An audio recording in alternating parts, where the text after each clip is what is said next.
Yo, what is good, y'all? Jude here, aka Soul Gamer, gamer with a 3. And today I'm going to walk you through a quick tutorial on how to install car add ons in GTA 5.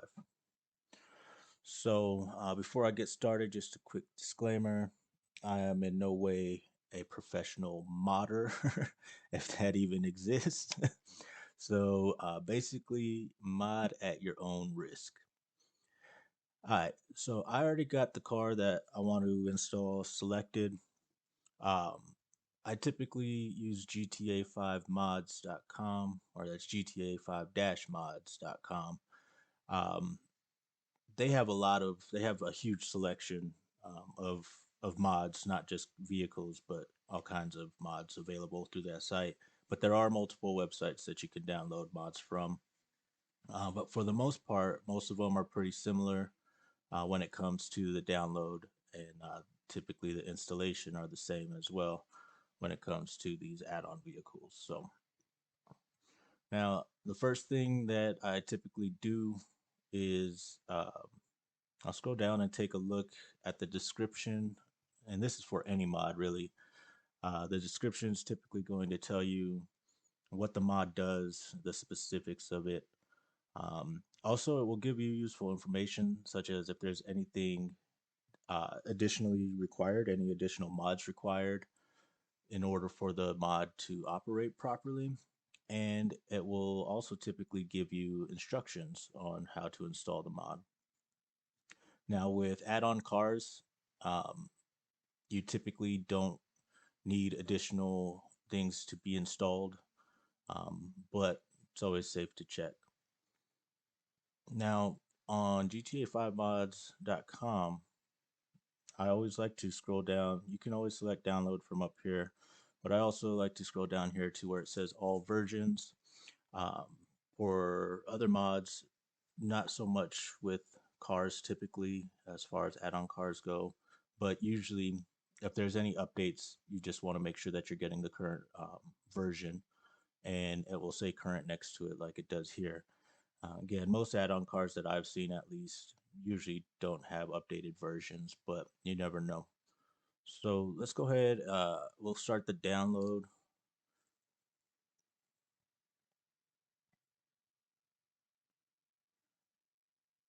All right, there we are. So we'll open up the folder. Now, typically, what I like to do is a lot of times the folders can be structured differently depending on who's made them.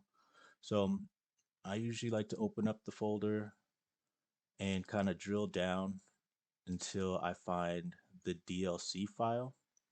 Once I have the DLC file, I actually go back a step.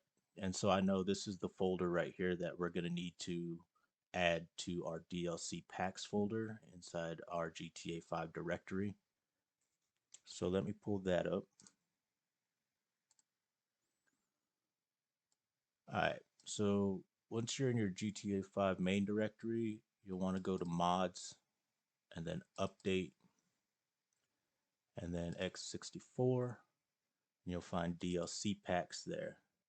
So as you can see, I already have a number of vehicles installed, but all you're going to need to do is click and drag this over. And so now we have the SLR folder in our DLC packs folder. And if we open it up, there's that DLC file that we checked for initially. Now that's the first step that you take. From there, you're going to want to open up OpenIV.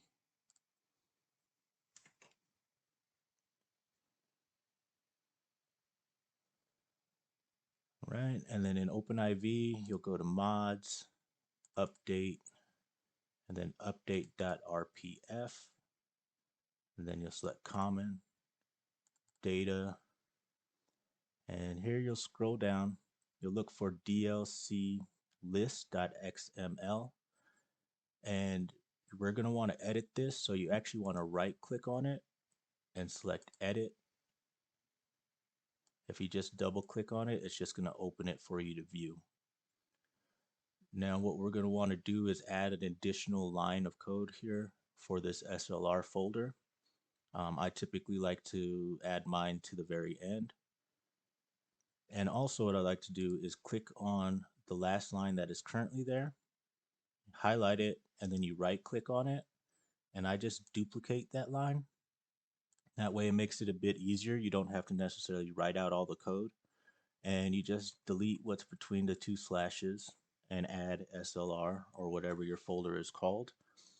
This just ensures that all the coding is correct, because if anything is off, if one character is off or anything along those lines, it's not actually going to let you resave the file. So select save. If it just disappears like that, that means it's saved properly. Otherwise, it's going to give you an error message saying that something is not correct and actually will not allow you to save that file. All right, so that's actually it for the installation. Now, let's go ahead and open up GTA 5, and I'll show you how to spawn the vehicle.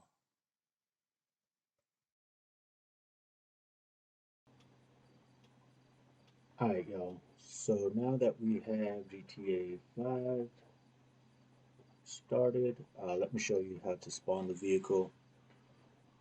Sorry if the audio is changed a little bit. My in-game play I record with a different software, because the other software I use to like record my desktop and everything like that, when I record the actual gameplay, it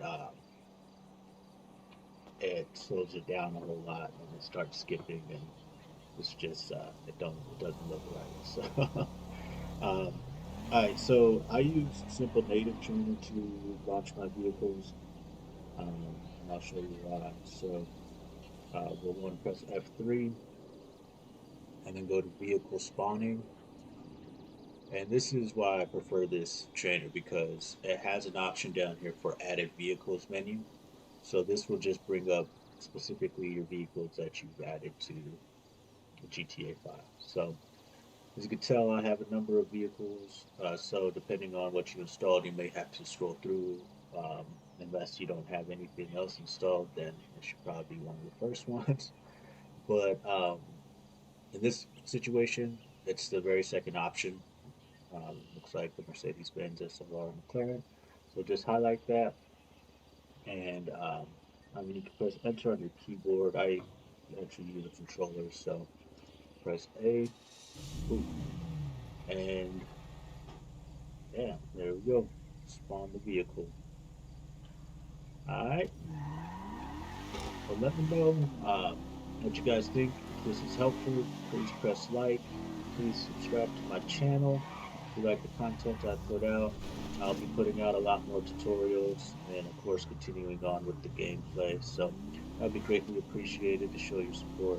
Like, both like and subscribe. That'd be dope. But until the next time, I'll catch y'all. All right. Peace.